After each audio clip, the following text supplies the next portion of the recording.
Alors bonjour, nous sommes avec Monsieur Alain Bellumeur, un des organisateurs du festival, de la 3e édition du festival Fleuve, Saveurs et Passion.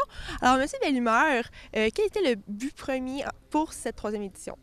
Bien, je pense que le but du festival, c'est de mettre en valeur les attraits qui existent à Berthier, dans le Grand Berthier. C'est pour ça qu'il y a un regroupement d'organismes sous Tourisme Berthier. Et ces organismes-là travaillent, font chacun une petite part pour faire ce festival-là, qui est sous l'égide, sous la direction de la Chambre de commerce de Berthier-Dautré. Pour la Chambre, c'est de créer un événement aussi qui attire des gens dans Berthier, qui attire les gens de Berthier dans un point central, les gens d'Autré à venir nous visiter à Berthierville, ceux de la Naudière aussi. Bref, évidemment, il y a un but d'attirer aussi du tourisme à Berthier par l'événement, de mettre en valeur nos attraits et aussi, surtout, de mettre en valeur notre fleuve. C'est pour ça, c'est Fleuve, Saveurs, Passion. C'est le premier mot du nom du festival. C'est tellement beau à Berthier, sur le bord de l'eau. Les gens qui ne connaissent pas ça doivent le découvrir. L'autre chose aussi, on parle de saveurs, on parle d'un marché des saveurs, mettre en lumière nos producteurs agricoles, les gens qui vendent des légumes, des fruits, tout ça. Ça se fera le samedi et le dimanche sous le chapiteau. Mais on parle aussi de passion. Fait que passion, ça peut prendre toutes sortes de formes, mais cette année, il y a d'exemples. Passion scientifique. Il y aura le Club des débrouillards qui feront des ateliers pour jeunes et moins jeunes au niveau scientifique. Il y aura, je pense, un point central dans l'activité, c'est la roulotte Paul Buissonneau. Cette roulotte-là, il y aura des ateliers de théâtre le samedi. Il y aura pendant 2 heures, de 2 à 4, et à 4 heures, ça sera une pièce de théâtre gratuite. Tout le monde pourra assister d'une heure et demie.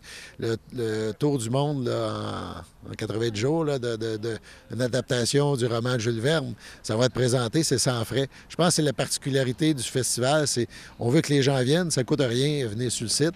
Je pense qu'on peut venir, on peut repartir, on peut revenir.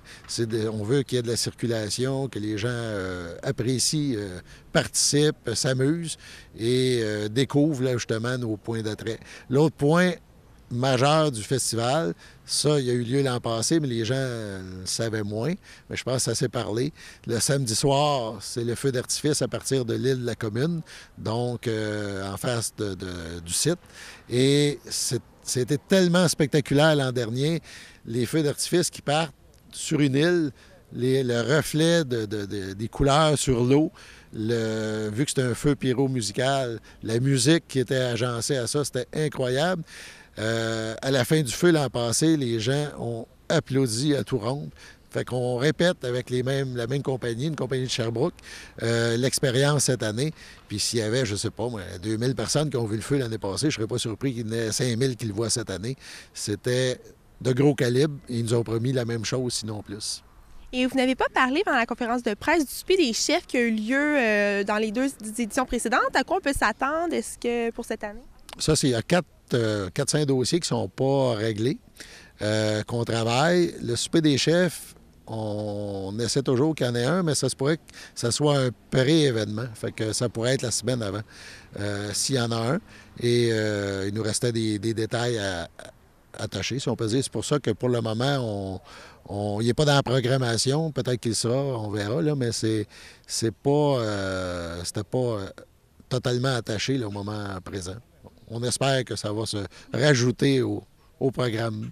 Et vous avez une très grosse horaire pour la fin de semaine du festival, comparativement peut-être aux 2 précédentes éditions. Qu'est-ce qui vous a permis de faire ça? Bien, il y a des choses qui, évidemment, coûtaient des sous qu'on ne fait pas cette année. Là. On avait une petite ferme, des choses comme ça.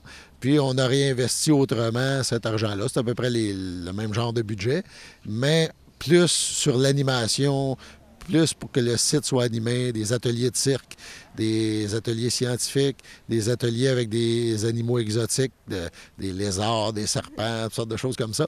Fait que je pense qu'il va en avoir pour tous les goûts.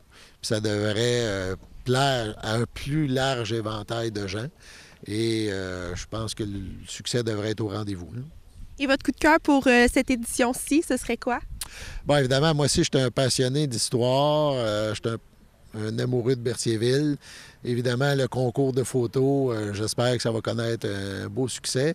On n'a pas finalisé comment les photos vont être exposées dans le parc Sainte-Geneviève, là, mais on invite, je pense que ça va être drôle. On a toutes sortes d'idées là, que ça peut être drôle à regarder les photos un peu partout, mais on invite les gens là, à sortir leurs photos, leurs archives familiales pour nous faire parvenir des copies ou nous envoyer par courriel là, les images. Ou encore venir nous les porter, et aussi des photos d'aujourd'hui. Fait que je pense que plus on va impliquer de gens dans un concours comme ça, plus il y a de gens qui vont venir aussi au parc voir leurs photos exposées, mais voir aussi les photos des autres. Je pense que ça va être un des points différents des deux premiers festivals. Et je vous remercie beaucoup, M. Bellemare. Alors, c'est un rendez-vous le 23-24 août pour la troisième édition du festival Fleuve, Saveurs et Passion. Merci beaucoup.